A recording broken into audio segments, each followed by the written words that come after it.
आज हम पढ़ने वाले हैं डेवलपमेंट ऑफ अ बोन, यानी बोन का डेवलपमेंट कैसे होता है। तो टॉपिक स्टार्ट करने से पहले एक फैक्ट, एक बेबी जब बॉर्न होता है तो वो 300 बोन्स के साथ बॉर्न होता है एंड आगे चल के वो फ्यूज होके 206 हो जाते हैं। सो बिना कोई टाइम वेस्ट किए टॉपिक स्टार्ट करते हैं। सो डेवलपमेंट ऑफ अ बोन, किसी भी चीज का डेवलपमेंट होता है तो उसमें क्या होता है, सेल मल्टीप्लाई होते हैं तभी तो किसी भी चीज का डेवलपमेंट होगा। तो उसके लिए सबसे पहले हम पढ़ेंगे बोन्स के सेल्स के बारे में। तो फर्स्ट सेल होता है ऑस्टियोब्लास्ट। ऑस्टियोब्लास्ट क्या होता है, ये मदर सेल होता है जो आगे डिवाइड होके ऑस्टियोसाइट्स बनाता है। Osteoblast present in deeper layer of periosteum. Periosteum तो आपको पता है, बोन का जो आउटर लेयर रहता है उसको पेरियोस्टियम बोलते हैं। तो उसके डीपर यानी कि अंदर उसके हमारा जो ऑस्टियोब्लास्ट है वो पाया जाता है। In the centre of ossification of immature bone, और जो हमारा इमैच्योर यानी कि बोन जो एकदम मैच्योर नहीं हुआ है उसके ऑसिफिकेशन, यानी कि मैं इसको पहले जो बताई थी ऑसिफिकेशन मतलब क्या होता है, डेवलपमेंट ऑफ अ बोन। जब इमैच्योर बोन रहता है तो उसको डेवलप करवा के एडल्ट बनवाने में उसमें भी ऑस्टियोब्लास्ट सेल प्रेजेंट रहता है, तभी तो वो मदर सेल बोलते हैं इसको। ये फर्दर डिवाइड होके ऑस्टियोसाइट्स बनाता है and also present at the site of fracture. और अगर आपका कहीं फ्रैक्चर बोन टूट जाता है तो वहां भी ऑस्टियोब्लास्ट प्रेजेंट रहते हैं क्योंकि वो मदर सेल्स रहते हैं। फर्दर डिवाइड होके क्या बनाते हैं, ऑस्टियोसाइट्स। तो सेकेंड जो सेल है वो है ऑस्टियोसाइट। जो ऑस्टियोब्लास्ट था उससे जो वो मदर सेल थे, फिर उससे जो डिवाइड होके बनता है वो है ऑस्टियोसाइट। ये क्या होते हैं, मैच्योर बोन सेल्स होते हैं। डू नॉट डिवाइड, ये आगे डिवाइड नहीं होते, ये मैच्योर रहते हैं, आगे डिवाइड नहीं होते। फिर थर्ड जो है वो ऑस्टियोक्लास्ट। ऑस्टियोक्लास्ट सेल्स क्या होते हैं, it avoid excess bone formation और बोन ग्रोथ। ये क्या करता है, हमारे बोन को, ऑस्टियोब्लास्ट जो थे वो मदर सेल थे, ऑस्टियोब्लास्ट टूट के ऑस्टियोसाइट्स बनते हैं एंड ऑस्टियोसाइट्स, अगर आपका बोन एक्सेस ग्रोथ होने लगा तो आप बहुत लंबे हो जाओगे, तो इससे उसको कम करने के लिए, उसको रोकने के लिए एक सेल होता है ऑस्टियोक्लास्ट जो कि हमारा बोन का एक्सेस फॉर्मेशन नहीं होने देता, एक्सेस ग्रोथ नहीं होने देता है। सो ये तीन टाइप के बोन्स के सेल थे। Development of a bone also call osteogenesis और ossification by the process of osteoblast. Development of a bone को हम क्या बोलते हैं, ऑस्टियोजेनेसिस बोलते हैं या ऑसिफिकेशन बोलते हैं, और जो प्रोसेस से वो होता है उसको क्या बोलते हैं, ऑस्टियोब्लास्ट। ऑस्टियोब्लास्ट क्या होते हैं, मदर सेल्स होते हैं।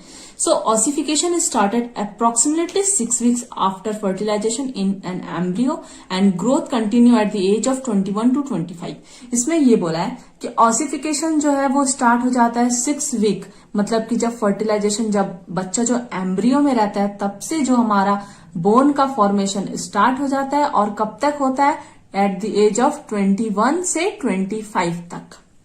टू टाइप ऑफ ऑसिफिकेशन, यानी बोन का फॉर्मेशन भी दो टाइप से होता है। पहला जो है वो क्या है, इंटरमेम्ब्रेनियस ऑसिफिकेशन। इंटरमेम्ब्रेनियस ऑसिफिकेशन में क्या होता है, connective tissue formation of bone with in connective tissue. Connective tissue से बोन का फॉर्मेशन होता है, और मेम्ब्रेनियस और फाइब्रस मेम्ब्रेन, फाइब्रस मेम्ब्रेन के थ्रू बोन का जो फॉर्मेशन होता है, और it is responsible for making flat bone. और इस इंटरमेम्ब्रेनियस ऑसिफिकेशन क्या है, ये फ्लैट बोन के फॉर्मेशन के लिए रिस्पॉन्सिबल होता है, जैसे कि एग्जांपल हमारा स्कल। सेकंड क्या है, एंडोकेंड्रियल और इंटरकार्टिलेजिनियस ऑसिफिकेशन। इसमें क्या रहता है, हमारा formation of a borne by replacing hyaline cartilage. क्योंकि जब हम एम्ब्रियो में रहते हैं तो हमारा बोन जो रहता है वो टोटल कार्टिलेज से मिला हुआ मतलब बना हुआ रहता है, तो वो धीरे धीरे कार्टिलेज को हटाता है और बोन का फॉर्मेशन शुरू होता है, वो बोन हार्ड होना शुरू होता है। It is responsible for making irregular short long bone. और ये किस चीज के लिए रिस्पॉन्सिबल रहता है, लॉन्ग बोन, शॉर्ट बोन और इरेगुलर बोन के लिए। सो अब डायग्राम में समझते हैं। तो ये फर्स्ट डायग्राम है, 6 स्टेप में बोन का डेवलपमेंट मैं ड्राइंग बनाई हूं तो उसमें आपको दिखा रही हूँ। फर्स्ट है ये फीटल डेवलपमेंट, मतलब हम जब मदर के एम्ब्रियो में रहते हैं तभी डेवलपमेंट हो जाता है। ये टोटल कार्टिलेज रहता है उस समय। ये स्टार्टिंग का है, फर्स्ट स्टेप है, ये फीटल डेवलपमेंट का है, फुल कार्टिलेज का रहता है। तो इसके बाद जो इसका सेकेंड स्टेप है, सेकेंड स्टेप में primary centre of ossification. Centre में जो है ऑसिफिकेशन यानी बोन का फॉर्मेशन यहाँ सेंटर से बनना शुरू हो गया। सेकेंड स्टेप में। फिर थर्ड स्टेप में क्या हो रहा है, लेंथनिंग ऑफ डायफिजिस, एपिफिजिस, डायफिजिस, और यहाँ नहीं मतलब यहाँ एपिफिजिस, डायफिजिस, एपिफिजिस। तो यहाँ जो डायफिजिस है इसका लेंथनिंग यानी कि लंबा होना बनना शुरू हो गया थर्ड स्टेप में। और ये जो थर्ड तीनों स्टेप है ये तीनों किसमें हो जाता है, फीटल यानी कि जब हम मदर के एम्ब्रियो में रहते हैं तभी यहां तक का डेवलपमेंट हो जाता है।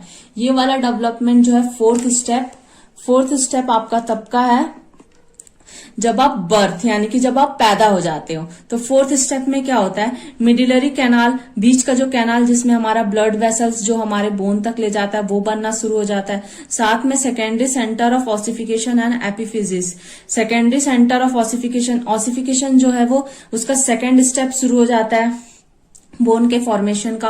और एपिफिजिस मतलब कि यहाँ डायफिजिस तो इस यहाँ पे बनना शुरू हो गया था, और यहाँ पास एपिफिजिस यानी कि लास्ट का जो बोन का जो फर्स्ट जो बोन थर्ड 3 पार्ट में डिवाइड रहता है तो उसका एपिफिजिस, डायफिजिस, एपिफिजिस। तो एपिफिजिस भी यहाँ एपिफिजिस का भी फॉर्मेशन यहाँ स्टार्ट हो जाता है। फिर जो ये फिफ्थ स्टेप है, फिफ्थ स्टेप क्या है, चाइल्डहुड। जब हम चाइल्डहुड में रहते हैं यानी कि एट द एज ऑफ 18, तब यहाँ पे क्या होना है, यहाँ पे बोन का फॉर्मेशन अराउंड हो गया रहता है लगभग। यहाँ हाइलिन कार्टिलेज आ गया रहता है जो फ्रिक्शन हटाता है। साथ में स्पॉन्जी बोन भी इसमें आ गए रहते हैं जो बोन में रेड ब्लड सेल्स बनाते हैं। एंड कॉम्पैक्ट बोन भी बन गया रहता है लगभग। एंड मिडिलरी कैनाल भी देखने को मिलता है। एंड पेरियोस्टियम यानी कि बोन का जो आउटर लेयर है वो भी इसमें आ जाता है। एंड एपिफिजिस प्लेट आ जाता है। एपिफिजिस प्लेट क्या काम करता है, ये बोन को ग्रोथ में हेल्प करता है। तो इसके बाद वाला जो एडल्ट बोन रहेगा इसमें आपको एपिफिजिस प्लेट नहीं देखने को मिलेगा, एपिफिजिस लाइन देखने को मिलेगा। बाकी सब सिमिलर रहेगा, hyaline cartilage, spongy bone, compact bone, medullary canal इसमें एकदम अच्छे से डेवलप हो गया रहेगा। पेरियोस्टियम बोन का आउटर लेयर रहेगा। एंड एपिफिजिस प्लेट की जगह यहाँ पे आपको एपिफिजिस लाइन देखने को मिलेगा क्योंकि डेवलपमेंट ऑफ बोन में यूज होता है। तो यहाँ पूरा डेवलप हो गया है अच्छे से, इसलिए एक लाइन में कन्वर्ट हो जाता है और एपिफिजिस लाइन। तो ये है एक एडल्ट बोन।